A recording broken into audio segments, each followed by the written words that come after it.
Right. The next video. Oh my god, my hair. Okay. All right. Let's see. All right. The next video is about Jacqueline Glenn.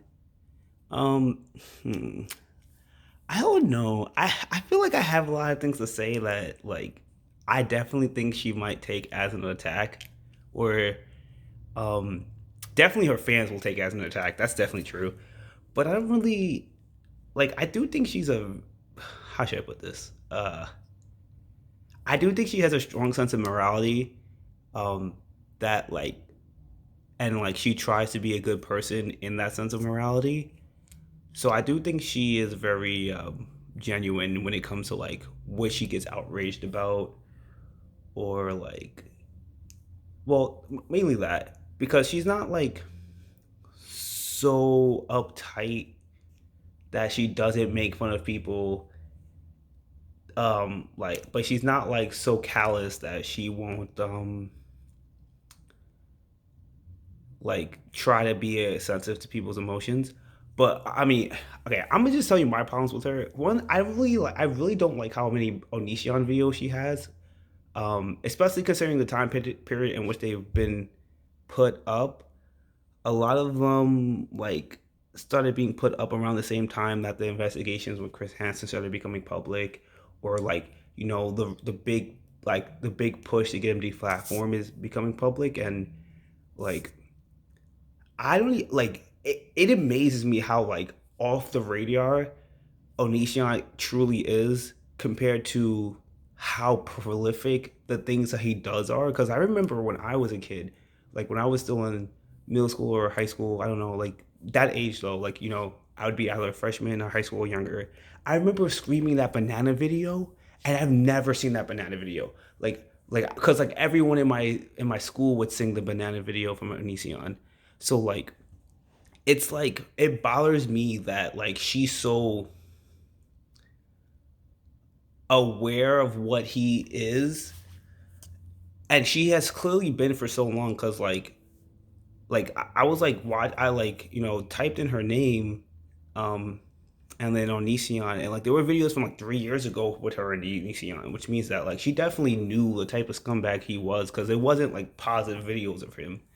But and this isn't necessarily her fault, because she's sub 30, so she couldn't have had enough power to take him down. But I just feel why do you post so many videos of him? You seem kind of obsessed. That's me talking to her directly. You just seem obsessed.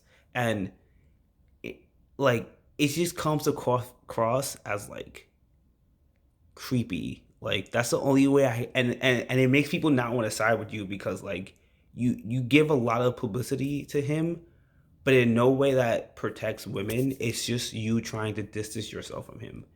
Um, I guess the perfect example is the video you did with Blair White, which is weird also to me, because I've watched your videos long enough to know that you've never really interacted with Blair White in in a consistency to be on the same video channel with her.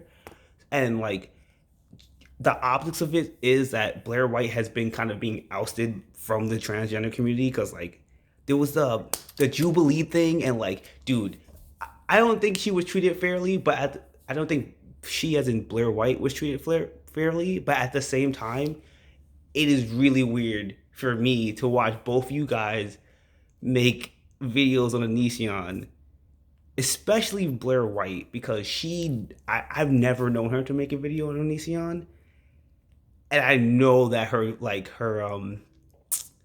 public image is being thrown through the muck. So it bothers me, because it seems very self-serving, and just trying to put yourself on a hey, look at me, I'm a good person for not liking this scumbag. But everyone doesn't like him, and we're beyond the point of not liking him, because people haven't liked him for a while. It's not like there are videos of people supporting Onision. He's a predator, and he's been preying on people who wouldn't know better.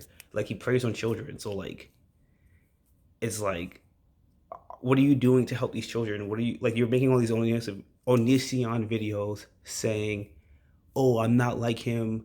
I know that you had this one video very recently, I think from me recording this, it's not even a week old, of you responding to that dude who made the video criticizing you, and then in the video he said you're like Onision, and I don't like that dude because it seems like he's trying to like defend Onision's honor and just trying to be like he's a bad guy who didn't know better, but like he his motive operation so clearly shows that he knew better because he was dipping from state to state to avoid these laws. So like clearly he knew better, as in Onision. So I didn't appreciate that man like trying to defend him, but like at the same time I could see why that man did not like you, because it seems like you're trying to like gain clout off of Onision. And I don't think you are, because like I said, like if you look through your history, you can see that you have a history of not liking him. But for somebody who was getting who like harps on Girl Defined, who harps on um Mrs. Midwest, who harps on a lot of like Christian women in the YouTube community for being toxic. Oh, Jake and Paul, who I will give you that credit. Jake and Paul is toxic. Like, yo, bro, they're crazy. Do not be like them. I don't know any Christian couple who's like them either. And so like they're crazy. They're actually crazy. So I agree with you there. But like you harp on these people who tend to be religious, like, or like very Republican, which has a religious base. But like you haven't done anything to help like the women, the children that have been targeted. And if you know, or at least had interactions with Onision this much, I can't imagine you didn't know what he was doing. What I imagine, and this is pure speculation, I'm not a reporter. I will not do sites. I might have to cite. I won't do sites because a lot of my information is read by books, and I don't remember the books I read in terms of titles. Because like, I mean, as you saw from the first part, I can barely remember YouTubers' names, so like titles for books are difficult. And then like I did go to college, but I didn't finish. But I took like very generic classes because I didn't really know what I wanted to do in college. So like I have a lot of background information just from reading a lot and like watching a lot of tutorial like tutorial but informative documentary type videos. So like it's difficult for me to cite things, but at the same time, it just seems like I completely lost my train of thought. Anyway, back to the Onision thing.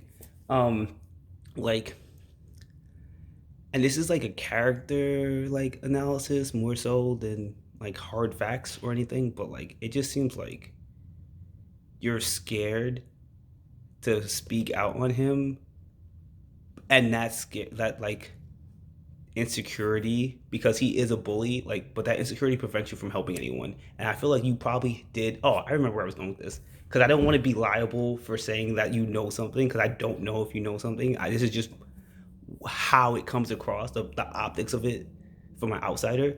um it seems like you did know what he was doing, and you did like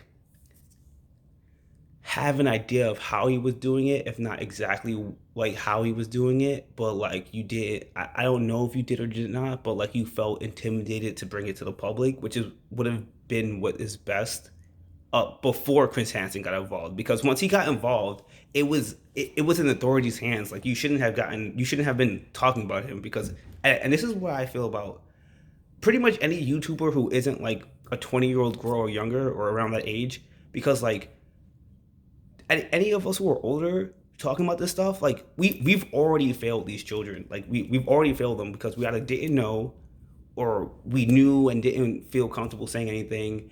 And beyond that, like we didn't report it. Like yeah, the internet is murky waters, but like the FBI is it's an organization that is supposed to prosecute people.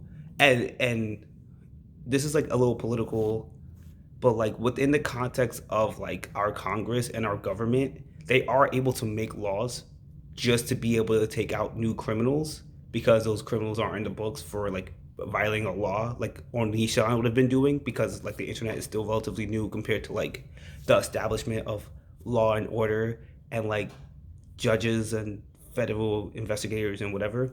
So like that's just how I feel. And like the fact that Chris Hansen is involved in the first place is a perfect proof of that, right? Like, yeah, like he was never on YouTube, but I mean, he kind of just made a channel. It seemed like just to take out him and then let other people know.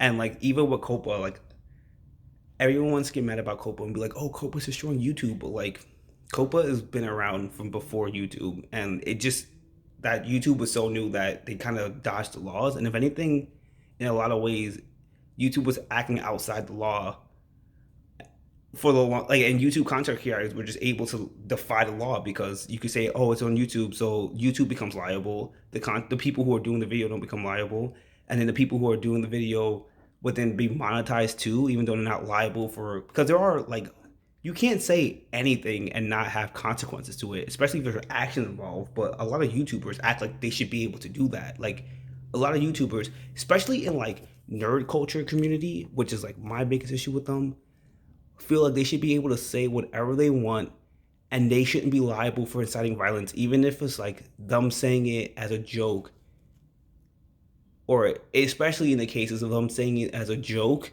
and then having other people like, go out and do horrible shit in the name of that joke. And it's like, oh, but it was just a joke for me. I don't have any control over my followers. Like, well, any person outside of YouTube would be liable if they legitimately have a following. And like, you can't sit here and tell me as a YouTuber you don't have a following if you have people who subscribe to you. Like, that's literally what the word is supposed to, like, subscribe.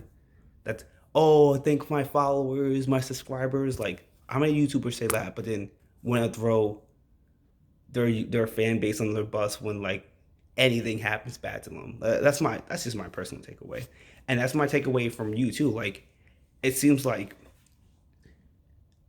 and this is like more of a character analysis and just like how you come across from the optics. Like, it seems like you're really guilty that these things happen to these girls, and like I can appreciate that because like I do think that you were not in a position to truly help them, even if like you could have told somebody like you weren't going to be the one to help them. It would have to been somebody else.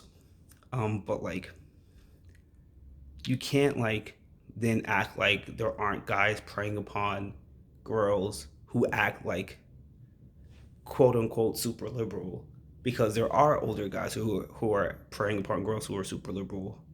And like that's nothing against these girls, but like I just think that you're promoting a lifestyle that younger girls can't follow, and younger girls do look up to you, and that's my issue. And I think that's the difference between like Mrs. Midwest and then Jacqueline Glenn, where like Mrs. Midwest kind of like promotes a lifestyle for people much older than her age, like because like I said, I don't think she's like even over 30. I don't know how old she is, but like what she does is something that like older women do, like especially moms, like people who are moms and have their children like 10, 12, 13 years old, not like somebody who wants to be a mom. But with Jacqueline Glenn, like your lifestyle is more of like a swinger lifestyle, and I do not really have anything to say except that's a lifestyle choice, but I don't think it's good for girls in high school. And I'm saying this as a guy in high school who like didn't really date, but kind of dated, like the unofficial terminology or whatever, like a girl who was like that, and it really screwed her over. And like everyone, like, I mean, I don't want to say everyone tried to stop her. I tried to stop her, and I was actively the one who had to like help her when her pieces fell down.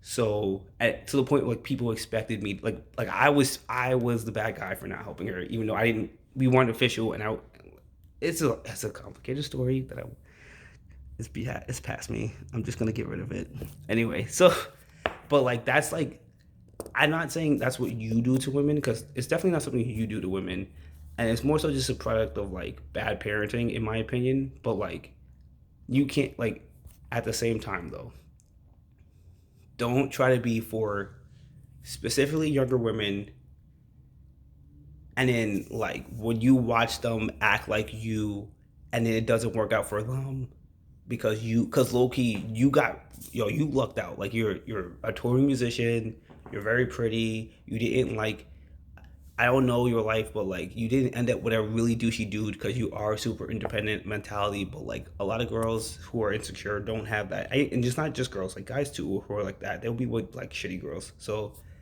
um you just gotta be like, I don't want to say be careful, because I don't really think you're doing anything with ill intent, but like there are sometimes unintended consequences for nice things. Like, and like it sucks, but like sometimes doing the right thing leads to unintended consequences. And I do think that these girls are suffering that brunt because think about it like what I think about it is that when I was in high school, I didn't really like super. I don't know how to explain it because I don't want to say liberal women, but I guess it's the best way to describe it because people would understand what I'm saying. But I didn't really like super liberal women. I kind of just ended up in a situation where where I was like tied to a super liberal girl.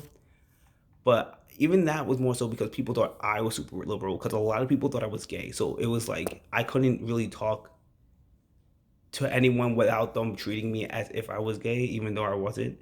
And it it puts undue burden on like female male relationships when you try to push this like swinger lifestyle for children. Like I'm just talking about for children. When you're in like in college, it's better. Like not better, but it's more fine because people are old enough to understand a person who is like to see that as a person who wants to live that lifestyle. Because when you're like younger, like everything is forever. You know what I mean? Like if you're a dude dating a girl like this and you're telling girls, not you specifically, Jacqueline, but like society are telling girls to act this way, like they're gonna act this way. They're gonna hurt the dude because the dude's like, I want to be for forever or whatever, unless they're like a true scumbag.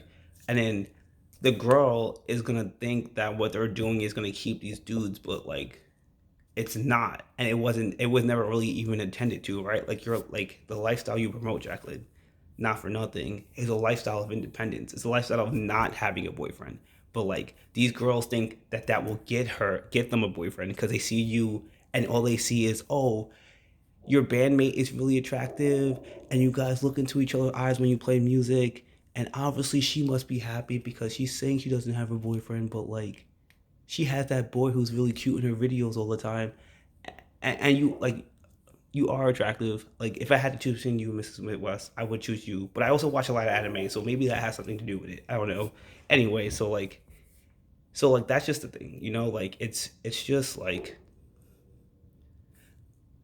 I'm not trying to hit on you because I'm not available. Just saying that. Um, but um, yeah, like I know how that came across, and I like will say stupid things, especially when I'm distracted, which is like 95% of the time. So, um, yeah. So back to Jacqueline Glenn. Overall, I just think you don't really have a backbone, but you have a strong moral stance. So like you will feel bad or you will try to do the right thing, but like you definitely gave into social pressure. And the reason why I say that is because it's like you like especially recently like really are attacking Christians who are kind of all in their own little unit, and like you're attacking them, and I understand why you think it's wrong, but it comes across as you feeling isolated and wanting to be a part of a group. And I don't know if that's true or not, but I don't really see you as part of a group in any capacity. Like you like I know you have like your bandmates or whatever, but like it really more so seems like that's like your job slash family as opposed to like a social group that you're a part of. And I do play instruments. I guess I am trained. I am definitely trained as a musician. That is 100% factual. I went to like Juilliard, so um, but I'm not like a professional musician. I just got trained as it in childhood. But like you like I know that like you see a lot your bandmates a lot, and you have to be like really on top of how they are and be able to like harmonize with them a lot. But that doesn't necessarily mean you guys are best friends, even if you're seeing each other every day. Or it's not the same as it's not a those bandmates aren't a substitute for a social inclusion, because a lot of music like it you don't really it's not as social as people think. Like playing with other people is not as social as you think it is. It's very so um I can understand um like being surrounded by people who you play music with, but then being isolated, because I've had to deal with that. um and then to move forward from that statement. I think that, and this is just how it comes across. I'm not a professional. I just like to watch people do stuff on YouTube. It just comes across as like you don't really have you have a very personal identity and a very strong personal identity, but you don't have a strong social identity. And it seems like you're attacking these Christians because, in a lot, like you said, you wanted to have kids at some point, and in a lot of ways, like on the outside anyway, it seems like they're closer because, like, men are really not, especially on YouTube, they're really not about this feminism stuff. Like, let's just be real. Like, they're not. Then, like, you had the whole red pill and MGTOW thing, and all these guys being like, yo, Christian women, only Christian women. And, like, so, like, they're not about it in terms of men not being about feminism because there's been a very anti feminism movement on YouTube. So I can see the need to, like, break down the patriarchy of the feminism, of the anti-feminism. But, and once again, this is my perspective, not as a very amateur, very easily distracting video gamer that doesn't like the video game socially. Like, you see my channel, like mostly one player games. Um, like, it just seems like it's not a patriarchy. It seems like like the Christian women concept isn't a patriarchy. It's a matriarchy. Like, it's a way more women supporting that idea than men. It's just that the MGTOW men, who all kind of come from failed relationships or like that level of like not having success with women, are trying to appeal to a large group of women that are like more willing to treat men better than, I guess, let's say, feminism generically treats men, because like feminism is very like, in terms of like the definitions that like YouTubers and MGTOW and Red Pill use, it, like, if you're taking their definitions by like any grain of reality, so like even if it's not for all men, it's like something that happens consistently to men. Yeah, like they're not nice. And like I could definitely tell you I've met mean feminists, but I've met nice feminists too. But like when you meet like more enough mean people, you're just done with that group. And I think that's what's happening. That like if you look at like just on YouTube, like, yeah, the feminist girls might make more money or have a bigger following, but they're just way more YouTubers that are more traditionally Christian and like way more open to being nice to guys than, like, in terms of a content creator perspective, not necessarily in terms of a follower perspective. So, I mean, I don't like I don't want to say I'm agnostic because I definitely believe in something, which is not what I want to get into here. But I definitely have a religious belief system. It's a little complicated, and I don't really like to tell people about it. But I definitely grew up in a church. I definitely know what it's like to grow up in a church. I definitely know what it's like to be around Christian women, and like a lot of that stuff, a lot of the glamour is like, I don't want to say false glamour, but like naivety. But that naivety is not necessarily the worst thing in the world. It's just like, it's just a reflection that like their lives aren't as dark as other people's lives.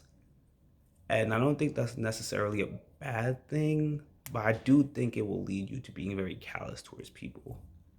Um, and I think that's just like where you differ from Mrs. Midwest. I think Mrs. Midwest got, um, she grew up in a matriarchy. I think that's like the words I'm using. She grew up in a matriarchy, especially that she was well protected. And, I think you grew up in a patriarchy, which means that you weren't well protected. And I think that when you're there are there are okay, I'm gonna come at this from a male perspective because this is the best way to explain it. When you live in a patriarchy, it's not necessarily a reflection that men are treated better than women, but it is a reflection that men have more freedom than women. So because, and in terms of gender, like different sex genders, and I'm talking about cis stuff, like I'm not LGBT. I did get mistaken for it a lot, so I sympathetic to them, and I understand. Like I hang out with gay people. I went to a very gay college. Well, not gay, but like liberal. But I knew a lot of gay people at college. So, um, but I can only speak to my experience as like a cis hetero person. So, um, yeah, like when it comes to like opposite sex interactions, like it's on the male to treat the woman better. Like I don't think I know you don't believe that. And I know a lot of feminists who live in patriarchies don't believe that, but it is true. The thing is though that when you're living in that patriarchy, it's not a reflection that men are treated better because the patriarchy naturally just like kills like either figuratively or literally kill off or isolate any dude who is not up to the standard of what that patriarchy is. So like in the sense of Donald Trump's America, Donald Trump would be the patriarchy, which means that anyone who acts closest to or exhibits many of the same personality traits, so bombasticness, extroversion, high female count, which like I guess a big town can count for this too. Like skepticism because like I'm including red pill slash Donald Trump's America because that's kind of the same thing. Like when you like if you don't experience it, if you don't act like that, the list that I just gave, then you're treated like shit by men way more than a girl could like really understand. Like, and I think that Mrs. Midwest is that matriarchy figure where like everyone wants to act like her, but I think the difference between matriarchy and so like you're if you try to enter her field, the Christian white field, like you're gonna get isolated. Like it's not a. I'm not saying it's not a good place for you because I don't know what you want or what's in your heart, but like you're not like that, so you're gonna be isolated. You're gonna not feel like you belong, and men because the matriarchy like puts more pressure on women to be better to men.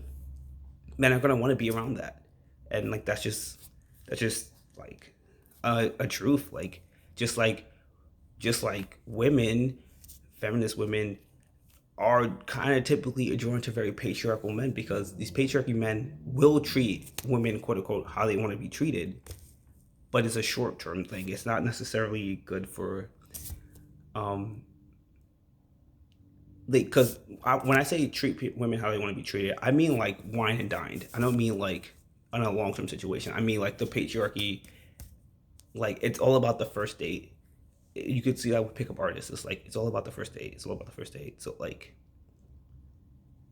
when you when you when you're looking for something long term, yeah, you want to rebel against the patriarchy, but it's not. And then you naturally want to be around more women, but like once you enter those female spaces, that's now a matriarchy. And I'm telling you, even if you don't believe it, the Christian wife thing is a matriarchy. Men are not running that. I grew up in in a Christian church, in multiple Christian churches. Like it is women. It is women running that, and women telling other women that that's how men want to be treated, regardless of what men are saying. Because, and then when you get to patriarchy, it's reverse. So I'm just saying, I think you grew up in a patriarchy. You kind of act like somebody who grew up in a patriarchy, but now you want to live in a matriarchy. But the two, like the matriarchy and patriarchy we have are Donald Trump and like basically Christian housewife. That's basically that's what we have. That's the dynamic we have from our parents' generation. And I think you're looking for some type of sisterhood, but I'm telling you, if you want to stay the person you are, you're not gonna find it attacking Christians because I mean it comes across poorly to me because I only like when religions get attacked for any reason unless that religion is like dogmatically aggressive. But Christianity isn't dogmatically aggressive. People just say it is because some people use it to kill people, just like Islam, just like Muslim. I mean, Muslim people are definitely not a religion, but just like Islam, just like Christianity, just like Catholicism, it's not dogmatically oppressive. It's I know Christians make the argument that Islam is dogmatically oppressive. I don't want to make that argument because I don't know anything about Islam. So like, you know, I just want to be involved. I don't want to be involved in that conversation. But I do know a lot more about Eastern religions than I do about Western religions. Um, like example, Shintoism is a belief. It's not. It's more of a belief in higher powers, but that's not dogmatically aggressive. Confucianism is a philosophy that arguably is dogmatically aggressive, but it's usually offset by Taoism, which is dogmatically pacifist, because those two are kind of it's a Asian history thing, but they're typically taught together in society. Like they're not you won't typically find an Asian society that doesn't teach Confucianism and Taoism. You'll find one that won't teach any or both because they kind of play off of each other. And there was this one. Okay, I'm getting into religion anyway. So yes, Jacqueline Glenn, maybe you need to think about who your friend should be because I mean, if you want to be friends with Blair White, you should be friends with Blair White. But I don't think you want to be friends with like Mrs. Midwest or Girls Defined or I don't like Lauren Chang, but don't be friends with her because I don't like her. All right, so that's the end of this part, I guess.